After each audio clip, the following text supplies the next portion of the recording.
This industrial site in Malmö is where a bygone era saw 6,000 dedicated and competent craftsmen of Kockums shipyard building tankers and other ships up to 350,000 tons deadweight. Saab then took over the site and now builds cars here, knowing full well that the most serious problem facing today's and tomorrow's industry is to recruit and retain personnel. This stems from the fact that people are no longer willing to work in a traditional car production line. The work is far too tedious and boring. To make their jobs attractive, people must be given a sense of involvement and responsibility. The work must be interesting and must promote personal development. The working environment must also be pleasant and clean. At the Malmö plant, Saab has solved these problems in a way that satisfies the company's demands for good productivity and the individual's demands for job satisfaction. Saab leafed back through history books to the days when craftsmen commanded respect and when all those working in a small workshop could turn their hands to almost any job.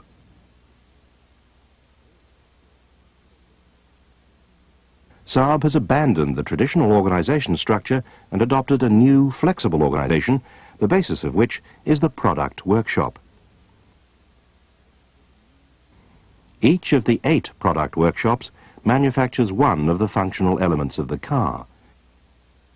Chassis Workshop 1 and Chassis Workshop 2, Engine Workshop, Fascia Workshop, Glazing Workshop, Interior Workshop, Door Workshop and Finishing Workshop. In addition, the organisation includes a Goods Receiving Workshop. The Product Workshop consists of a number of production teams of 6 to 10 people, the actual number being adjusted to suit the production volume. The group is headed by a team leader who serves as the interface between the team and its surroundings. The task of the leader is rotated amongst the members of the team. Job rotation is the keynote at Malmö. Each employee is expected to broaden his knowledge so that he can handle all of the tasks within his product workshop. The more he knows, the better his opportunities for job rotation. Workers carry out a much wider variety of tasks than is normal in a conventional industrial structure.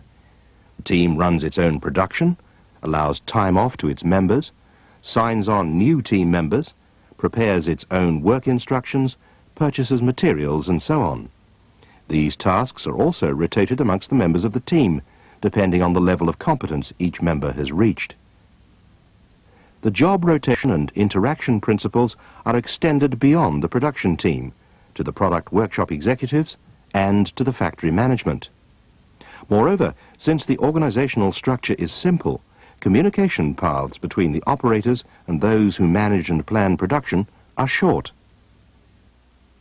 Every production team has its own personal computer, which is linked to the factory's central computer. This is essential if the team is to operate as a separate profit centre.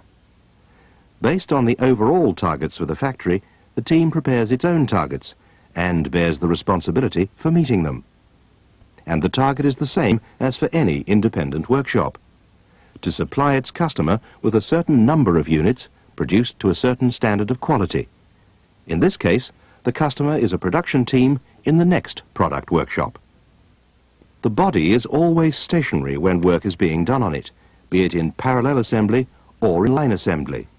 In parallel assembly, the body remains on a stand secured to the floor until all work has been completed.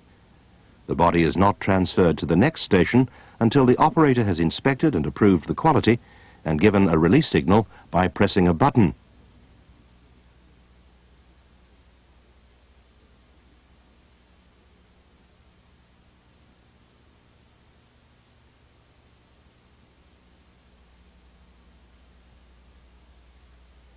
The body is collected by an automatically guided vehicle and is transferred to the next product workshop.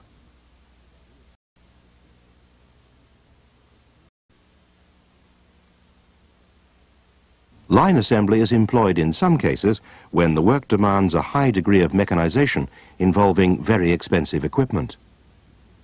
The operators in line assembly also determine their own pace of working. The car remains in place until the operator has signalled that the work has been completed and inspected. So the work need not necessarily be done as quickly as possible. The emphasis at Malmö is on doing the job correctly right from the start.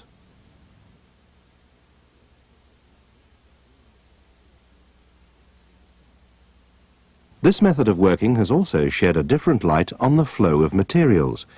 Instead of passing through the central stores, half of the materials are delivered directly to the place of production.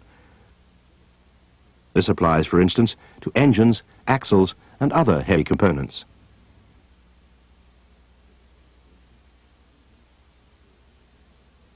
General materials such as screws, nuts and bolts and other basic parts which are common to all cars are placed in special trolleys in batches, which are sufficient for a production period of between half a day and 3 days.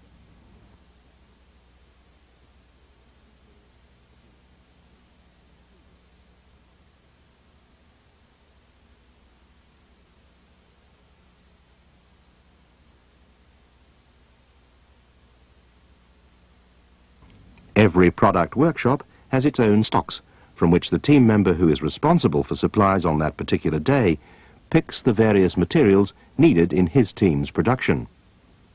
Components that are specific to each car variant are packed into boxes, and the boxes are placed in the corresponding cars.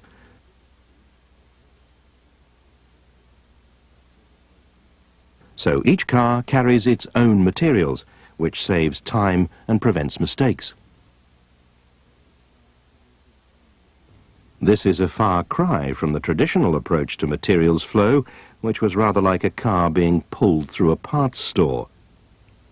Saab's Malmö plant was designed to meet 4 objectives: high quality, high productivity, a flexible production system and good working conditions.